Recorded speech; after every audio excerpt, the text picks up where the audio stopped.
नमस्कार. स्वागत आहे आपले N D career academy educational YouTube चॅनलवरती. आजच्या दिवसाचे महत्त्वाचे चालू घडामोडीचे प्रश्न आपण या व्हिडिओमध्ये स्पष्टीकरणासह पाहणार आहोत. तरी सर्वांनी अगदी शेवटपर्यंत हा व्हिडिओ पाहायचा आहे. चला तर सुरुवात करूया आजच्या आपल्या चालू घडामोडीच्या व्हिडिओला. प्रश्न क्रमांक 1. डॅश डॅश हा देश UN मध्ये सदस्य होण्यास पात्र ठरला आहे. उत्तर ऑप्शन क्रमांक 3 पॅलेस्टाईन, किंवा यालाच काय म्हटलं जातं, फिलिस्तीन मध्ये देखील ओळखलं जातं बघा. पॅलेस्टाईन किंवा फिलिस्तीन हा जो देश आहे तर नुकताच UN सदस्य होण्यासाठी पात्र ठरलेला आहे. UN हा जो ठराव मांडण्यात आलेला होता पॅलेस्टाईनला सदस्यत्व देण्यासाठीचा, तर हा ठराव अरब देशांनी मांडलेला होता. आणि या ठरावावरती युनोचे जे 193 सदस्य देश आहेत तर त्यापैकी 143 देशांनी या पॅलेस्टाईन देशाच्या बाजूने मतदान केलेलं आहे. किती देशांनी? 143 देशांनी पॅलेस्टाईनच्या बाजूने मतदान केलेलं आहे. आणि 9 देशांनी या पॅलेस्टाईन देशाच्या विरोधामध्ये या ठरावावरती मतदान केलेलं होतं. आणि उरलेले 25 देश जे आहेत तर त्या देशांनी या मतदान प्रक्रियेमध्ये सहभागच घेतलेला नाही. आपला भारत देश जो आहे तर त्यांनी या पॅलेस्टाईन देशाच्या बाजूने मतदान केलेलं आहे बघा. आणि या ठरावावरती अमेरिका आणि इस्रायल हे जे दोन महत्त्वाचे देश आहेत तर यांनी या पॅलेस्टाईन देशाच्या विरोधामध्ये मतदान केलेलं आहे. पॅलेस्टाईन या देशाची राजधानी आहे जेरुसलेम, आणि जेरुसलेमला पवित्र भूमी म्हणून ओळखलं जातं बघा. पॅलेस्टाईनचे राष्ट्रपती आहेत सध्या महमूद अब्बास, आणि पंतप्रधान आहेत मोहम्मद मुस्तफा. पॅलेस्टाईन या देशाचं राष्ट्रीय चलन आहे जॉर्डिनियन दिनार. आता आपण जे ऑप्शन दिलेले होते तर त्यामध्ये नुकतंच G20 समूहाचा 21वा सदस्य बनलेला आहे आफ्रिकन युनियन, नाटोचा 32वा सदस्य बनलेला आहे स्वीडन, आणि चीनच्या बेल्ट अँड रोड इनिशिएटिव्हमधून बाहेर पडलेले नुकतंच फिलिपिन्स हा देश. प्रश्न क्रमांक 2. जर्दाळू ब्लॉसम फेस्टिवल 2024 डॅश डॅश येथे सुरू झाला आहे. उत्तर ऑप्शन क्रमांक 4 लडाख. जर्दाळू ब्लॉसम फेस्टिवल 2024 कोणत्या ठिकाणी सुरू झालेला आहे तर लडाख या ठिकाणी. लडाख या ठिकाणी आणखीन एक महत्त्वाचा फेस्टिवल किंवा महोत्सव साजरा केला जातो बघा. त्यावरती वारंवार परीक्षेमध्ये प्रश्न देखील विचारण्यात आलेला आहे. कोणता आहे तो महोत्सव तर लोसार महोत्सव. लोसार फेस्टिवल किंवा लोसार महोत्सव जो आहे तर तो देखील लडाख या ठिकाणी साजरा केला जातो. आता आपण जे ऑप्शन दिले आहे तर त्यामध्ये कर्नाटकमधील म्हैसूर या ठिकाणी नुकतंच सत्तूर यात्रा महोत्सव 2024 साजरा करण्यात आलेला आहे. राजस्थानमधील जैसलमेर या ठिकाणी वार्षिक डेझर्ट फेस्टिवल 2024 साजरा करण्यात आलेला आहे. आणि गोवा राज्यामध्ये नुकतंच सिग महोत्सव साजरा करण्यात आलेला आहे. आता आपण लडाख या केंद्रशासित प्रदेशाबद्दल काही महत्त्वाची माहिती पाहूयात. लडाख आणि जम्मू काश्मीरला केंद्रशासित प्रदेशाचा दर्जा देण्यात आलेला होता 31 ऑक्टोबर 2019 रोजी. लडाखची राजधानी आहे लेह, आणि लडाखमध्ये एकूण जिल्हे आहेत 2 जिल्हे कोणते आहेत तर एक म्हणजे लेह आणि दुसरा म्हणजे कारगिल. लडाखचे लेफ्टनंट गव्हर्नर आहेत सध्या BD मिश्रा, आणि लडाखमध्ये लोकसभा मतदारसंघ आहे 1. लडाख हा आपल्या भारतातील सर्वात मोठा आणि दुसरा सर्वात कमी लोकसंख्या असलेला केंद्रशासित प्रदेश आहे. आपल्या भारतातील 8 केंद्रशासित प्रदेश जे आहेत तर त्यापैकी सर्वात मोठा केंद्रशासित प्रदेश कोणता आहे सध्या तर लडाख आहे बघा.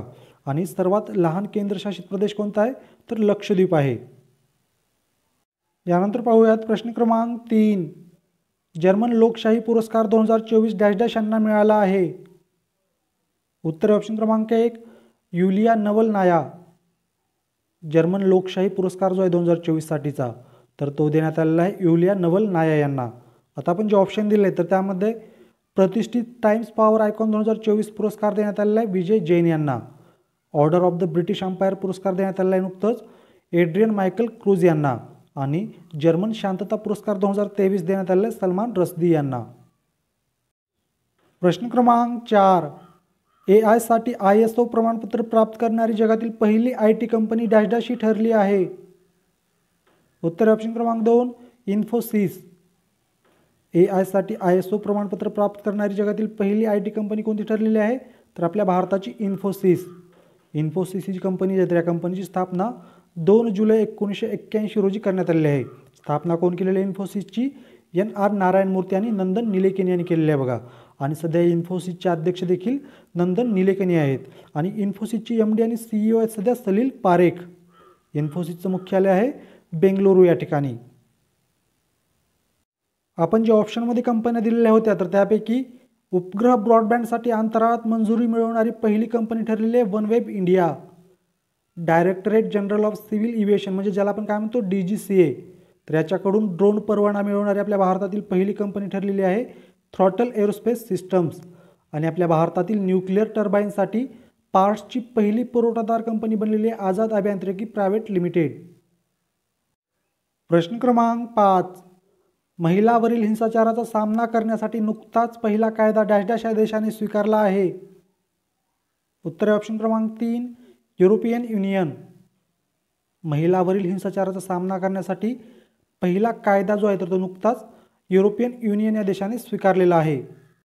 आपण दिलेल्या ऑप्शनपैकी नुकतंच फ्रान्स या देशाने गर्भपाताला घटनात्मक अधिकार बनवलेला आहे. तर इराकच्या संसदेने नुकतंच समलैंगिक संबंधांना गुन्हेगार ठरवणारे विधेयक मंजूर केलेलं आहे. आणि थायलंड या देशाने समलैंगिक विवाह विधेयक पारित केलेलं आहे. बघा, थायलंड हा जो देश आहे तर आग्नेय आशियातील पहिला देश ठरलेला आहे समलैंगिक विवाह विधेयक पारित करणारा आणि आशियातील तिसरा देश बनलेला आहे. बरं का, लक्षात असू द्या, समलैंगिक विवाह विधेयक पारित करणारा थायलंड हा आशियातील तिसरा देश ठरलेला आहे. आणि आग्नेय आशिया जर म्हटलं तर आग्नेय आशियातील पहिला देश ठरलेला आहे. समलैंगिक विवाह विधेयक पारित करणारा आशिया खंडातील पहिला देश ठरलेला होता तैवान. त्यानंतर दुसरा देश ठरलेला होता नेपाळ आणि आता तिसरा देश ठरलेला आहे थायलंड. प्रश्न क्रमांक 6. राष्ट्रीय फेडरेशन चषक ॲथलेटिक्स स्पर्धा 2024 डॅश डॅश येथे पार पडली आहे. उत्तर आहे ऑप्शन क्रमांक 1 Bhubaneswar.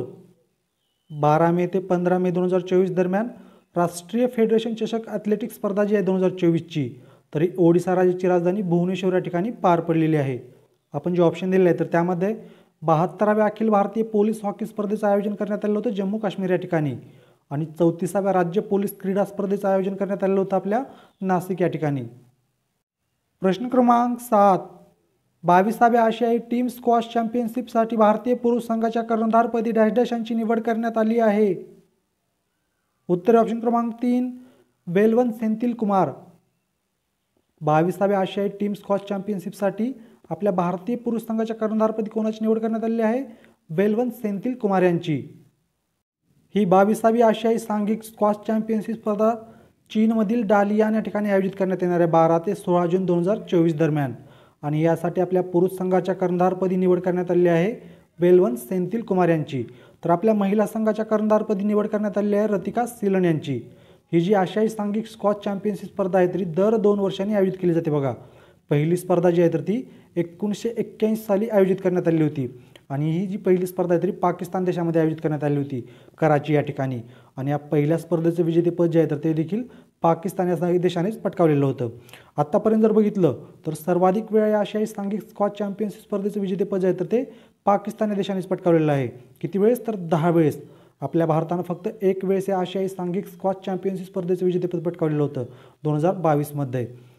Squash racket federation of इंडियाचं मुख्यालय आहे चेन्नई या ठिकाणी आणि याचे अध्यक्ष आहेत सध्या देवेंद्रनाथ सारंगी.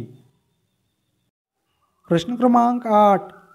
कृषी कल्पने शेतकरी उत्पादन संघटनासाठी भारतातील पहिला प्रवेगक कार्यक्रम डॅश डॅश येथे सुरू केला आहे. उत्तर ऑप्शन क्रमांक 1 बेंगलुरू. कृषी कल्पने शेतकरी उत्पादन संघटनासाठी आपल्या भारतातील पहिला प्रवेगक कार्यक्रम कोणत्या ठिकाणी सुरू केला आहे? कर्नाटकमधील बेंगलुरू या ठिकाणी. यानंतर पाहूयात प्रश्न क्रमांक 9. आंतरराष्ट्रीय नर्स दिवस डॅश डॅश रोजी साजरा केला जातो.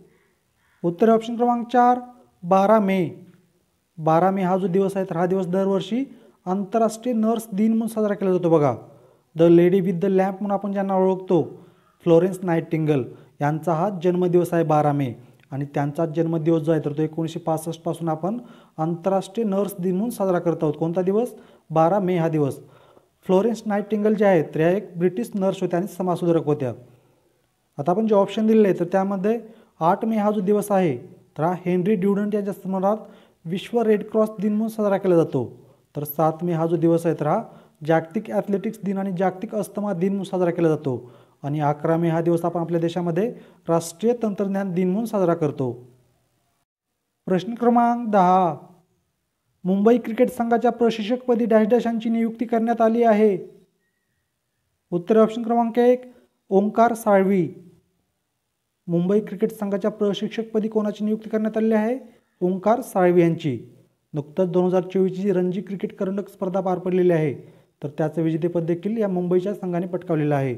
आता आपण जे ऑप्शन दिले आहे तर त्यामध्ये दक्षिण आफ्रिकेची माजी क्रिकेटर जे आहेत गॅरी कर्स्टन यांची नुकतंच पाकिस्तानच्या वन डे आणि T20 संघाचे प्रशिक्षक म्हणून नियुक्ती करण्यात आलेली आहे. तर आपल्या भारताचे अभय शर्मा जे आहेत तर यांची नुकतंच युगांडा देशाच्या क्रिकेट संघाच्या मुख्य प्रशिक्षकपदी नियुक्ती करण्यात आलेली आहे आणि आपल्या भारताचे लालचंद राजपूत यांची UAE या देशाच्या पुरुष क्रिकेट संघाच्या प्रशिक्षकपदी नियुक्ती करण्यात आलेली आहे। प्रश्न क्रमांक 11, अमूल दूध ब्रँड कंपनी T20 विश्वचषक 2024 साठी डॅश डॅश देशाची अधिकृत प्रायोजक बनली आहे। उत्तर ऑप्शन क्रमांक 3 श्रीलंका।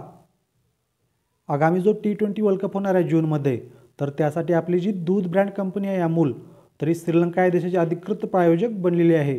आणि आपण काही दिवसापूर्वीच पाहिलेलं होतं बघा, याच T20 वर्ल्ड कप 2024 साठी आपली भारतीय दूध ब्रँड कंपनी जी आहे नंदिनी, तर ती स्कॉटलँड आणि आयर्लंड या 2 देशाची प्रायोजक बनलेली आहे।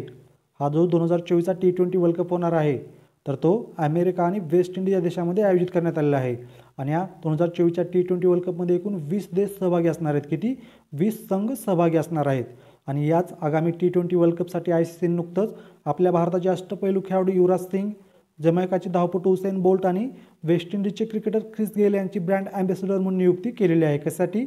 या आगामी T20 world कपसाठी। कोणाकोणाची? Usain Bolt, Yuvraj Singh आणि ख्रिस गेल यांची।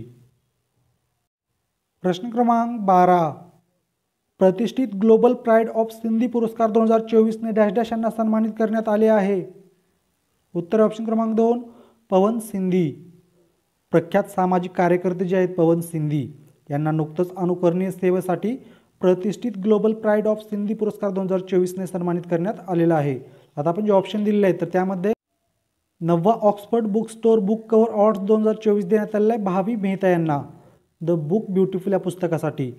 35वा गोल्डमन पर्यावरण पुरस्कार 2024 देण्यात आलेला आहे आलोक शुक्ल यांना। आणि freedom of city of London award 2024 देण्यात आलेला आहे शबाना आझमी यांना। आणि यानंतर पाहूयात तुमच्यासाठीचा आजचा आपला प्रश्न, डॅश डॅश या देशाला मागे टाकून भारत जगातील तिसरा सर्वात मोठा सौर ऊर्जा उत्पादक देश बनला आहे। या प्रश्नाचं उत्तर सर्वांनी कमेंटमध्ये सांगायचं आहे। प्रश्नाचं उत्तर तुम्हाला येत असेल किंवा येत नसेल, प्रयत्न मात्र सर्वांनी करायचा आहे कमेंटमध्ये उत्तर देण्याचा। अशा प्रकारे विद्यार्थी मित्रांनो, आगामी काळामध्ये TCS आणि IPS कडून ज्या काही विविध स्पर्धा परीक्षा होणार आहेत, तर त्या सर्व स्पर्धा परीक्षा दृष्टिकोनातून चालू घडामोडीचे जे अत्यंत महत्त्वाचे प्रश्न आहेत, तर ते प्रश्न आपण या चालू घडामोडीच्या सिरीजमध्ये स्पष्टीकरणासह पाहत आहोत। तुम्ही जर आणखीन आपले YouTube चॅनल सबस्क्राईब केलं नसेल किंवा चुकून सबस्क्राईब करायचं राहिलं असेल, तर आपल्या YouTube चॅनलला सबस्क्राईब करून बेल आयकॉनचं बटन क्लिक करायला विसरू नका। याचबरोबर तुम्हाला जर मी दिलेली माहिती समजत असेल, आवडत असेल, तर आपल्या चॅनलला, आपल्या व्हिडिओला लाईक, कमेंट आणि तुमच्या मित्रमैत्रिणींपर्यंत शेअर करायलाही विसरू नका। याचबरोबर विद्यार्थी मित्रांनो, तुम्हाला करंट अफेअर्स आणि GKच्या महत्त्वाच्या PDF नोट्स हव्या असतील, तर तुम्ही आपला टेलिग्राम ग्रुप जॉईन करू शकता। या टेलिग्राम ग्रुपची लिंक मी तुम्हाला या व्हिडिओच्या डिस्क्रिप्शनमध्ये दिलेली आहे। धन्यवाद।